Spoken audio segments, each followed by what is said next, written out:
What's up, guys? It's Oblivious Gamer here, and well, this is my review on Relayer. Personally, I have done impressions, but that was from the demo, and now the game is finally out, so this is my thoughts on everything that I have played. Relayer is a mecha strategy RPG developed by Kadokawa Games, who have previously worked on God Wars Future Past. Personally, I have to say, having a ton of fun because I'm a huge Mecha fan and I love strategy RPGs. So it's the best of both worlds for me. Now, before I continue, if you like the content, don't forget to subscribe. The story of the game takes place years into the future, where humanity has managed to colonize other planets in the galaxy. Eventually, humanity meets this alien species called the Relayers, who their goal is to destroy humanity and it seems the universe too. They have become formidable foes since they also possess advanced technology, which has made the battles hard for humans. However, the will of the stars manifested. What is the will of the stars? Well, the best way to describe it without putting too much spoilers is to compare kind of like power that the planets, stars, and galaxies possess, and they sort of choose young adults or kids and they manifest those powers to them, granting them abilities and being able to pilot a mech suit called Stellar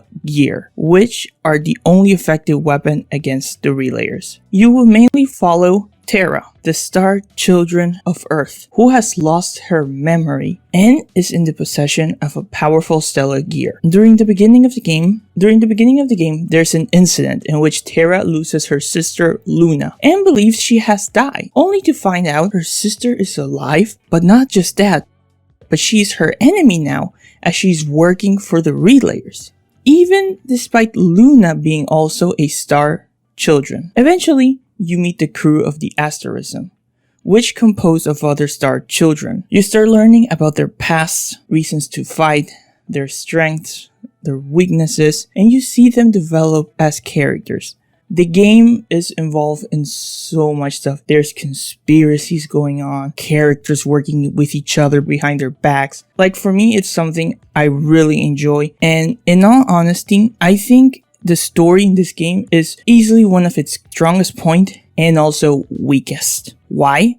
Well, the story is really deep. There's a lot of world building, there's a lot of lore that is explained, characters that you meet and you learn about them, you meet side characters. The game also doesn't shy away from looking at the other character's perspective or playing from their perspective. There's so much here, and as you progress the game, it just pays off in an amazing way. It sounds all great, and you're probably wondering, well, why I called it also the weakest point. And the reason is, the story is also one of the greatest weaknesses in the game, because there's just so much text. There's so much to pay attention, so much to read, so much to watch, so much to hear, so much to learn. And a lot of it is actually important for characters, but there's also a lot of moments that's just pointless.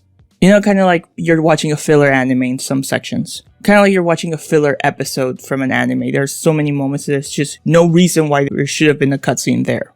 So for people who just want to play, you know, a Mecha SRPG and follow a bit of the story, like not having so much thrown at them, this might not be for them because it can get very verbose. There's just so much dialogue. And I even felt the story takes a lot of time to take off. I think for me, I felt after 6 hours, I was like, okay, finally, we're progressing. Okay, I can see it. Which is why I said the story is its greatest strength and weakness, because it won't be for everyone. For me, I love it, and I just loved every moment of reading, learning about these characters, but I do understand not everyone is that way. The cutscenes are told in a visual novel style, and I have to say, I like a lot the character design and the art style, so that also helped me to not pay too much attention that, oh, I'm just reading so much. The game does feature English dub in case you just want to listen to the story and not read it, but the problem is the voice acting is just okay. Asterism sure does look like it's been through a lot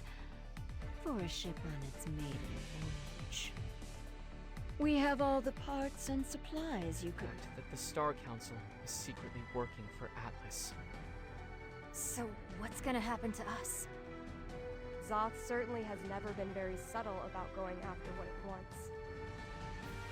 Medea, can you show me that list of names? I'd finally found a fellow emo star child. I'm sad. What? You better not make my sister sad. Don't make me go over there and kick your ass. Okay, fine. I'm emo. Yay, I knew it. Tara's my new emo sister. Yay. Multiple enemy hits. Critical damage to the main engine and hangar. We can't take much more. Quit your whining and retreat! You're not going to let your director die in a hole like this! Force capable of untold devastation. As we've seen here. They were keeping a weapon like that stashed so close to Earth?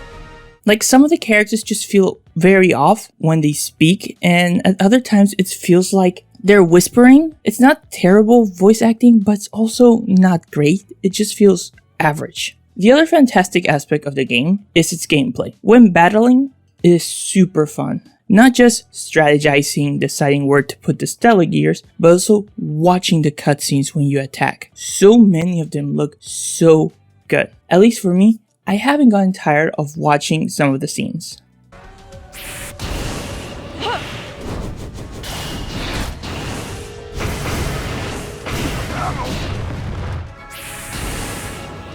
Don't take the first star lightly.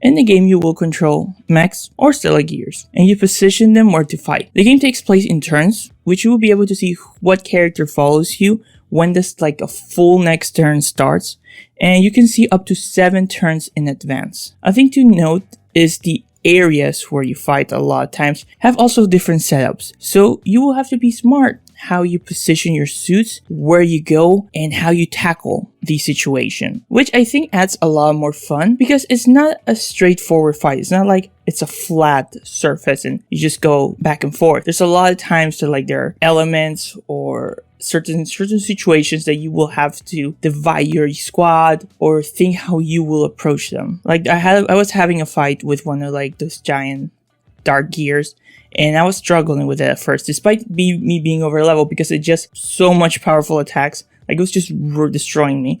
So some of my stellar gear have the ability to deploy a decoy unit.